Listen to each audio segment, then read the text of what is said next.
We can now continue and discuss how some of the EER concepts can be mapped to the relational model.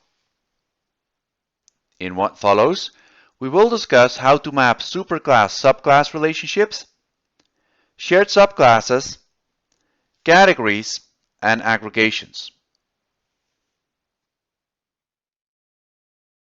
EER specializations can be mapped in various ways. The first option is to create a relation for the superclass and each subclass and link them with foreign keys.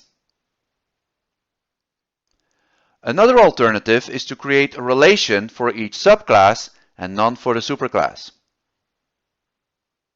Finally, we can create one relation with all attributes of the superclass and subclass and add a type attribute.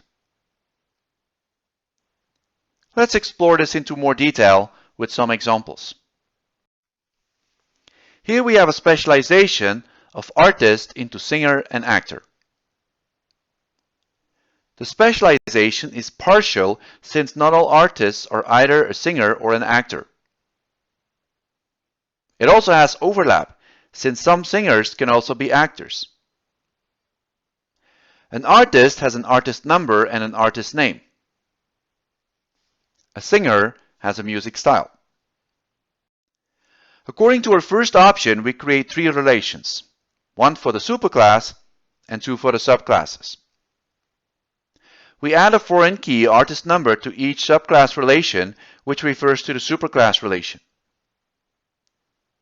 These foreign keys then also serve as primary keys.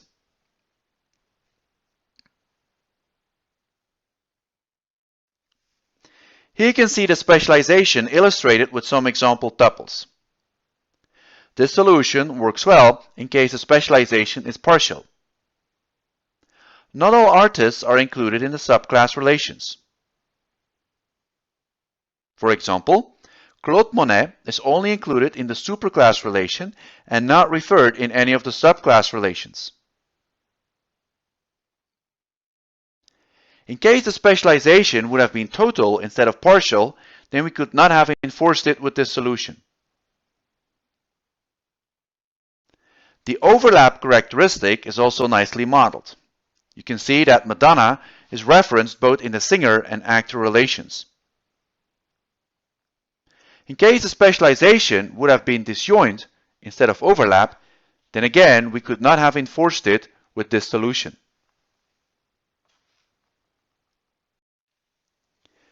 Let's now change the specialization to total instead of partial. In other words, we assume all artists are either singers or actors. The second approach to map an EER specialization only creates relations for the subclasses. The attribute types of the superclass have been added to each of the subclass relations.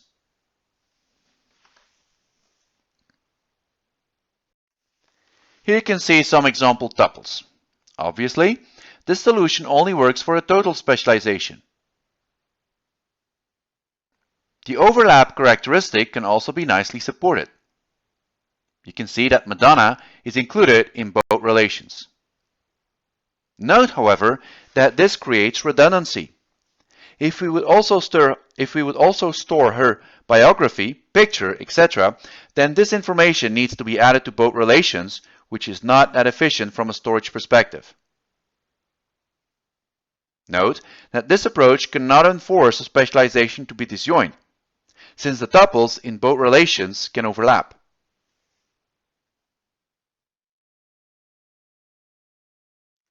A final option is to store all superclass and subclass information into one relation, as you can see illustrated. A type attribute, discipline, is then added to the relation to indicate the subclass.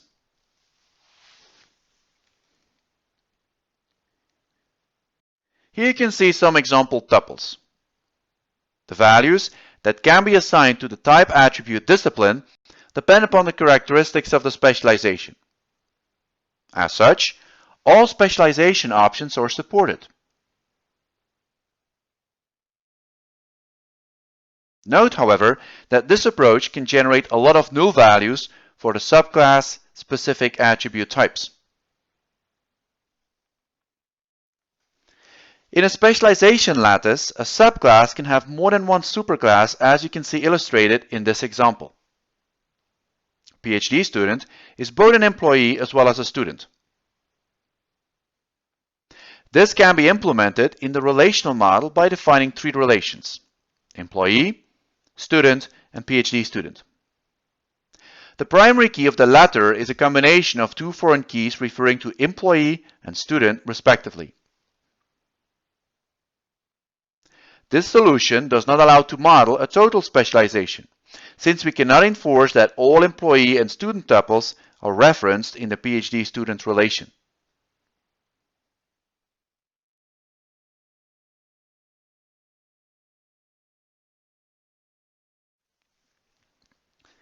Another extension provided by the ER model is the concept of a categorization. In this case, the category subclass is a subset of the union of the entities of the superclasses. In this example, an account holder can either be a person or a company.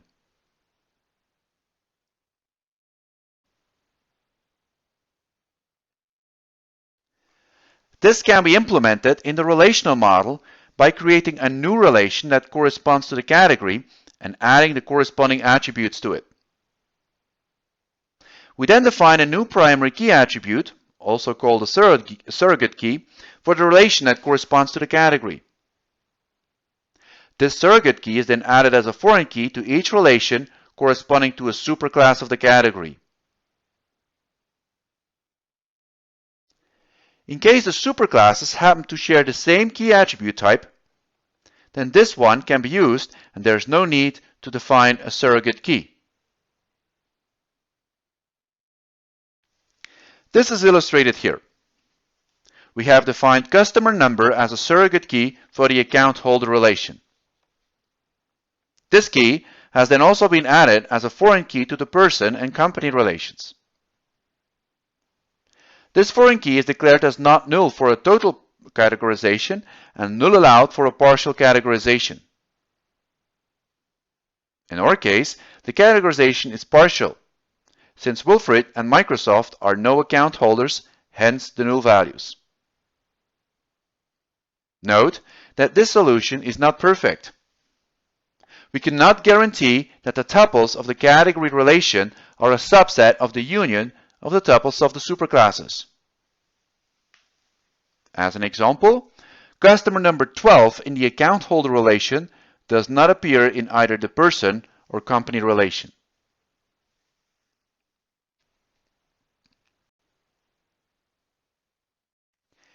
Aggregation is the third extension provided by the ER model. In this example, we aggregated the two entity types consultant and project and their relationship type into an aggregate called participation. This aggregate has an attribute type date and participates in an 1-to-m relationship type with the entity type contract.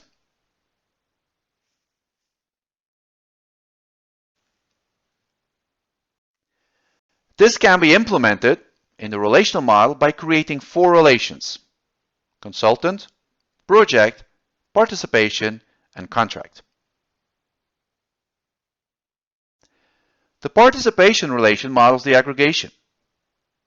Its primary key is a combination of two foreign keys referring to the consultant and project relations.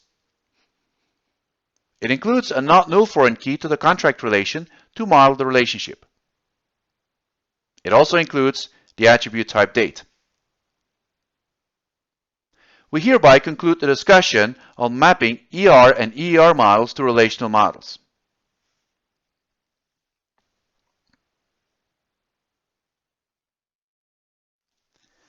Mapping an ER conceptual model to an OO logical model is very unusual, since it would in this case have been better to start off with a conceptual OO model.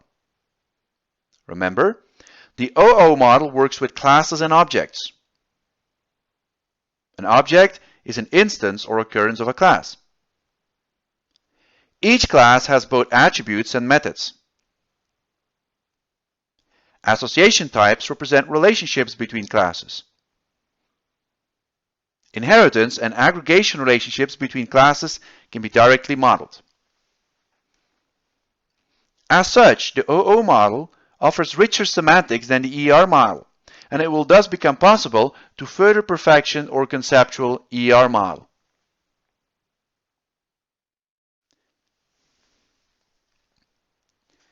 This table depicts the equivalent concepts between both models. An entity type becomes a class, a simple attribute type an attribute, a composite attribute type a composite attribute, and a multi-valued attribute type can be modeled using a separate class and an association type. One-to-one, one-to-n, n-to-m, and n-ary relationship types can be directly mapped to the corresponding association types. A weak entity type is implemented as a qualified association. Specialization, categorization, and aggregation can also be directly modeled.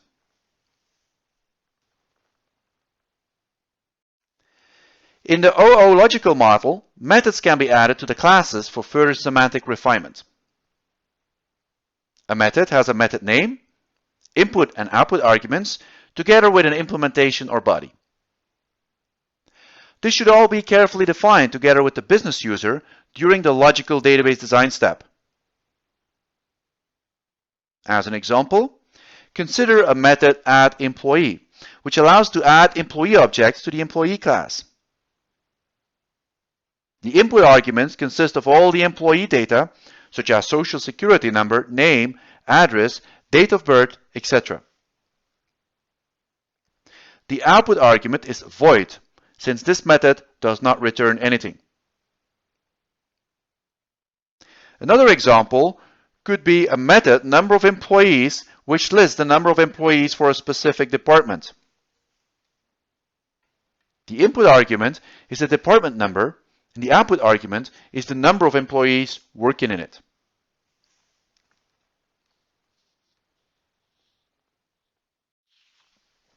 Here you can see an OO logical model in UML notation for our earlier employee administration database. You can easily see that this model offers more semantics than the ER model we started from.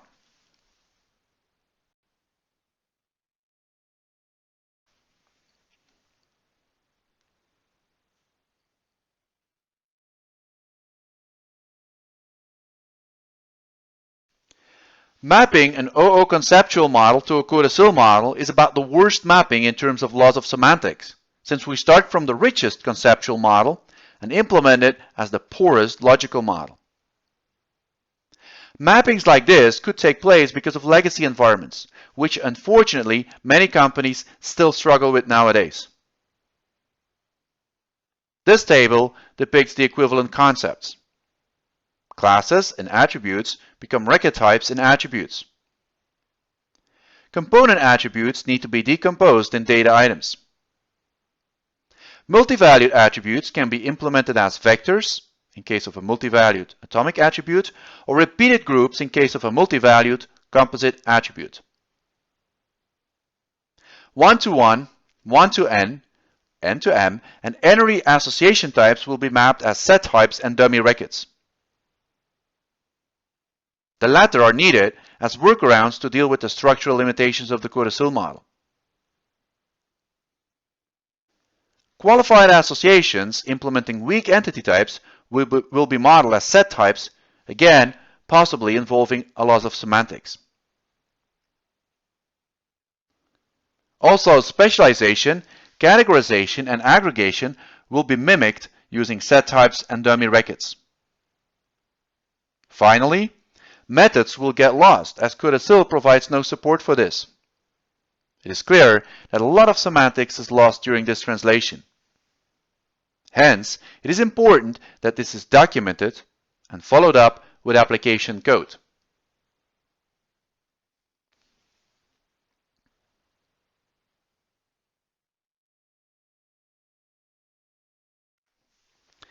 OO conceptual models can also be implemented as relational models. This is an approach which is frequently followed in the industry.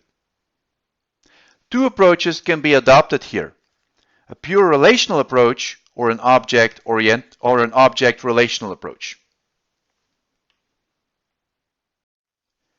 A pure relational approach maps an OO model to a standard relational model. More specifically, relations will be created and foreign keys defined to implement OO concepts such as associations, specialization, categorization, and aggregation.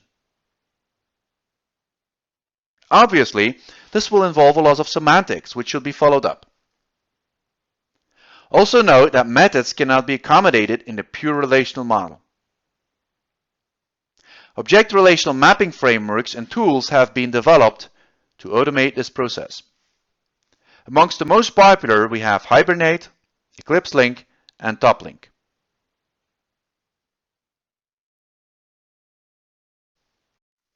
Another alternative is to adopt an object relational approach. An object relational model is an extension of the relational model which adds a selection of OO concepts, such as user-defined types, named row types, collection types, user-defined functions, and inheritance.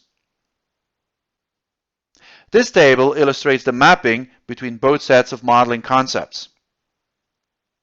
You can see that less semantics is lost compared to a pure relational mapping.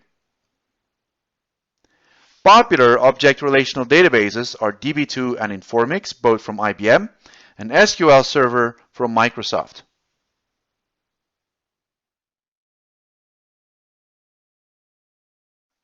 Finally, we can also map an OO conceptual model to an OO logical model. This mapping is fairly straightforward and may involve only some minor refinements of the model. No loss of semantics is incurred. The OO model can then be implemented in a transparent way using an ODBMS. Note, however, that ODBMSs are not that popular in the industry due to their intrinsic complexity.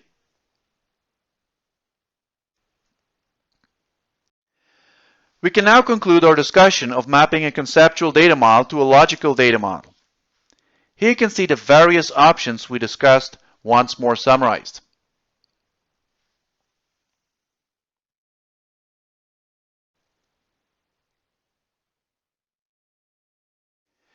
As we already mentioned, the mapping process can be supported by a case or computer-aided software engineering tool. These tools allow to automatically convert a conceptual data model to a logical data model. They also provide facilities to document any semantics that may get lost during the translation. The obtained logical data model can then be further tailored by making use of DBMS-specific modeling features and constructs to further improve performance or semantic richness.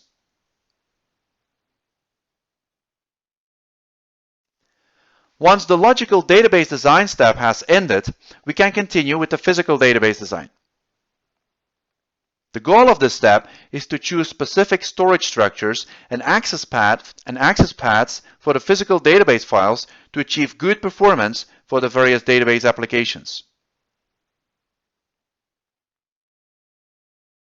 A key input for this step are the characteristics of the programs, transactions, and queries which will interact with our database. Ideally, our database implementation should allow for physical data independence, whereby changes to the physical design can be made without impact on the logical and external database model and applications. In what follows, we will continue the discussion by assuming an RDBMS implementation, since this is still the most widely used in the industry.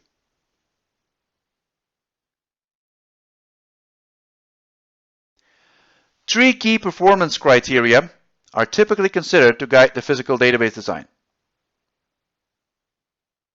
The response time is the time elapsed between submitting a database query and receiving a response. In a stock trading context, the response time is a critical parameter. Space utilization refers to the amount of storage space used by the database files and their access path structures on disk. In a big data setting, this should be carefully evaluated. Finally, transaction throughput is the average number of transactions that can be processed per unit of time, for example, per minute. This will be especially important for operational systems such as point-of-sale applications in retail stores. The required mix between these three KPIs depends upon the business setting and will have an impact on the physical database design.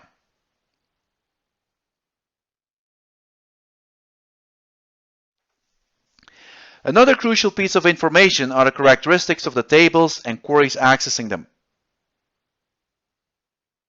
In terms of the former, you can think of amount and types of attributes, constraints, access rights, number of rows, estimated size and growth, etc.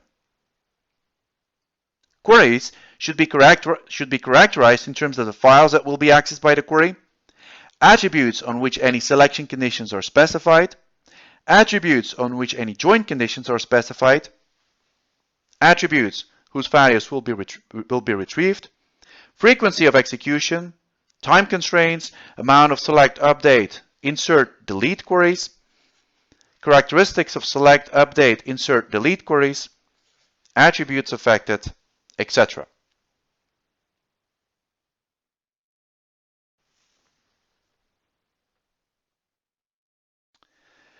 Based on this analysis, an implementation database model can be constructed where information is displayed about the data size and usage.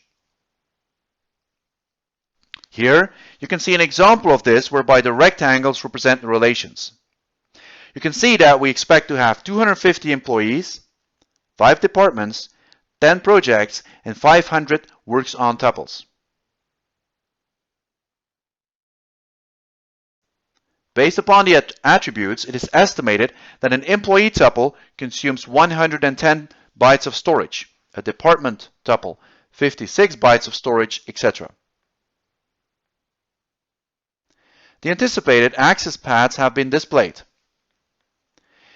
In 40% of the cases, employee information will be retrieved through either social security number or employee name, in 5% through the recursive supervision relationship type, and in 15% through the department.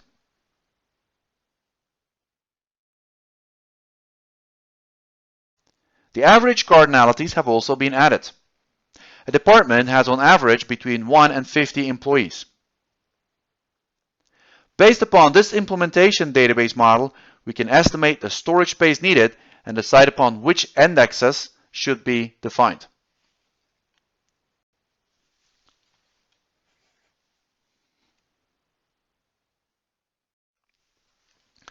During this step, it might be decided to split up certain relations to improve the performance. Consider the relation employee, with its attributes social security number, e-name, street address, etc. As you can see, this relation contains quite a number of attributes.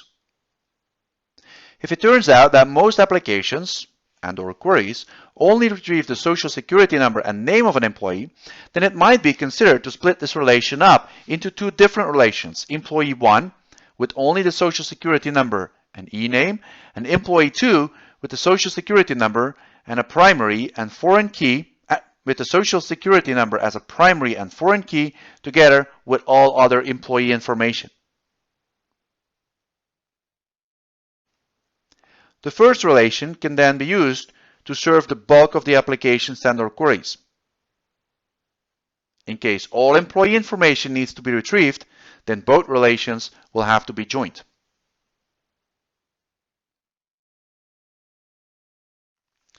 Also, denormalization might be considered to speed up the response time of database queries. Suppose that many applications ask information about which employees are working on what projects. Each time, the number and name of the employee is asked for, together with the number and name of the projects. For a normalized database scheme, this would imply that the works on relation needs to be joined with the employee and project relations, which is a resource-intensive operation, as we will discuss later. Hence, it might be considered to denormalize the data definitions by adding the employee name and project name attributes to the works on relation. This will allow for faster retrieval of the information requirement. This will allow for faster retrieval of the information required. Obviously, you should be aware of the consequences of this, such as inefficient use of storage and resulting anomalies.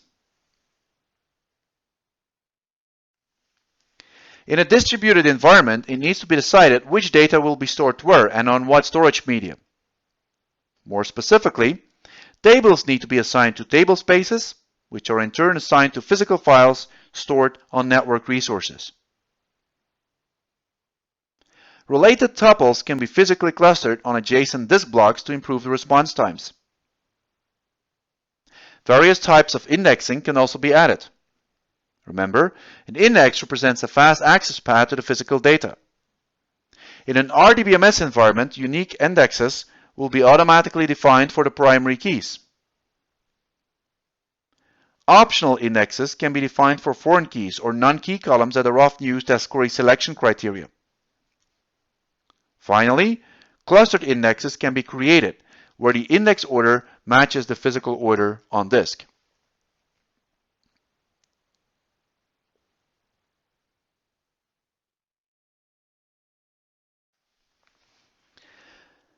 A next step in the physical database design is to start preparing the data definition language or DDL statements for the tables, primary keys, integrity and uniqueness constraints, foreign keys and referential integrity constraints, other columns, not null declarations, special integrity constraints such as check constraints and triggers, views, and the security privileges such as read and write access.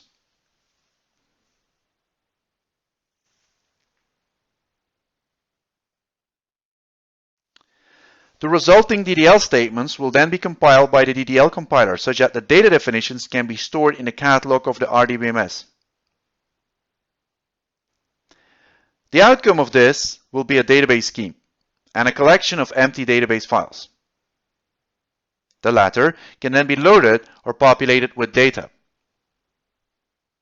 The database can now be accessed by application programmers by using data manipulation language or DML statements. The performance of the DML operations will be continuously monitored by storing performance statistics, such as response time, space utilization, and transaction throughput rates in the catalog.